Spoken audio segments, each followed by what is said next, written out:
இந்த உள்ளாட்சி கடந்த முறை உள்ளாட்சி தேர்தலில் ஒரு மிகப்பெரிய சமூக குடிமை தலித் மக்களுக்கு ஏற்பட்டது, ஒடுக்கப்பட்ட மக்களுக்கு ஏற்பட்டது. என்னன்னா, பஞ்சாயத்து துணைத் தலைவர் பதவிகளில் இடஒதுக்கீடு கிடையாது, ஒன்றிய குழு துணைத் தலைவர் பதவிகளில் இடஒதுக்கீடு கிடையாது, மாவட்ட பஞ்சாயத்து துணைத் தலைவர்கள் பதவிகளில் இடஒதுக்கீடு கிடையாது, நகரமன்ற துணைத் தலைவர் பதவிகளில் இடஒதுக்கீடு கிடையாது, மாநகராட்சி மேயர் துணை மேயர் பதவிகளில் இடஒதுக்கீடு கிடையாது.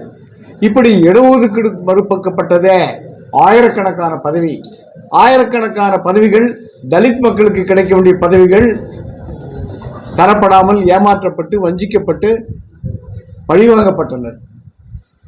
ஆகவே அந்த நிலையில திருப்பி வர தேர்தலாவது இது நடக்கும் அப்படின்னு எதிர்பார்க்கிறோம். ஆனா எந்த விதமான விளக்கமும் இதுவரையில அரசாங்கத்துக்கிட்ட இருந்து இல்லை. ஆனா சமூக நீதி பேசுறாங்க, திராவிட மாடல்னு சொல்றாங்க.